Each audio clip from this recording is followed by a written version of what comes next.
Hey, nerdy sports fan here, talking Week 8 NFL action, and yeah, I'm probably going to enjoy my cigar more than talking about this game because it's going to be terribly one-sided.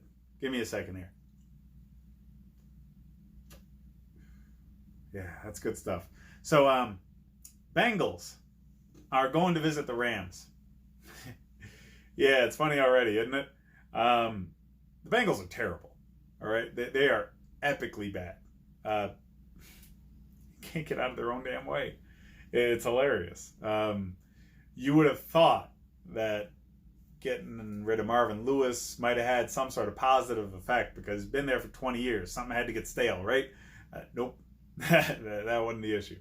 Problem was player personnel, and has been for decades.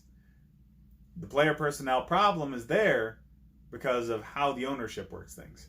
The Bengals just operate their entire structure of their team so differently compared to what modern NFL teams need to do to keep their players healthy and interested in staying. You got to invest in your facilities.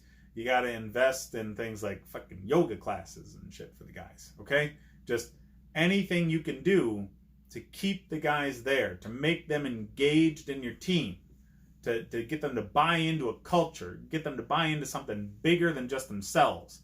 That does not happen in Cincinnati, and it's because of a culture created by ownership. So, blame the coach as much as you want until the owner figures out that modern NFL teams splurge on some areas to make sure the players feel wanted. You're not really getting anything going there, okay? You're not going to be able to attract free agents. You're not going to be able to keep your own homegrown talent. The premier guys are going to stay because you throw boatloads of money at them and they get sponsorship deals.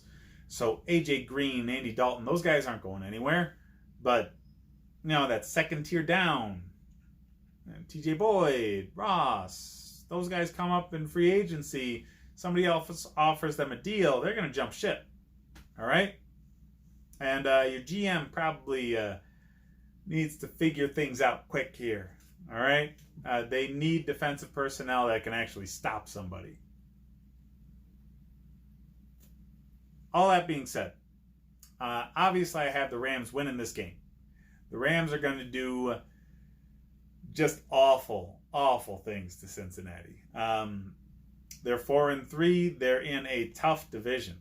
Okay, they're in the same division as the 49ers and the Seahawks. The Rams, in the Super Bowl last year, the hot head coach that already has a coaching tree in the league right now, you would think that they were leading the division. Nope, third. So they got to get some traction now. And you do it against teams like Cincinnati. Okay, they're going to run roughshod all over these chumps. Todd Gurley is going to have the best game of his season. That arthritic knee is going to be working overtime because they cannot stop a running back. They can't. So, you know, take a look at Gurley's backups and keep an eye on them in this game. Okay, see how they're used. Because late in the season, how these guys get used in games where they're blowouts might turn into how they get used with regularity.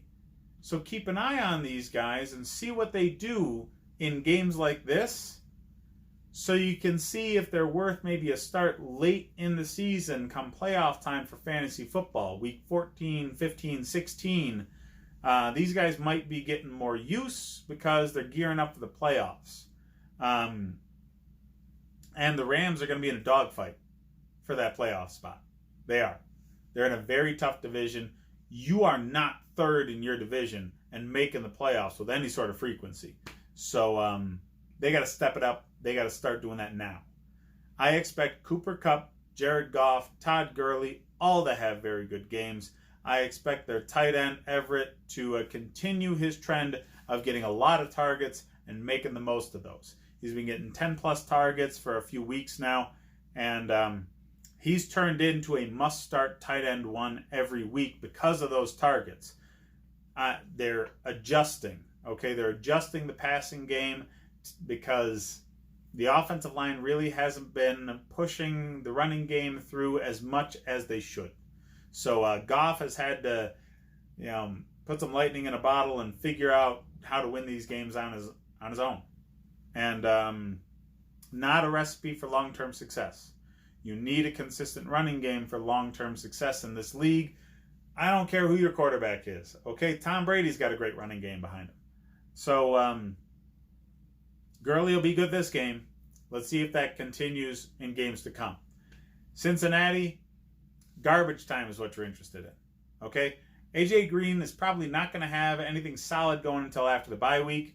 So TJ Boyd, Ross, those guys might actually put up some numbers because they're going to be from behind and they're going to get a lot of balls thrown their way to try and catch up. So Mixon's probably not going to have a game worth mentioning because they're going to be behind by so much. He's going to be taken out of the game plan. Dalton could be worth a start if you have a bye week for your actual starter or an injury to your actual starter. The Mahomes people.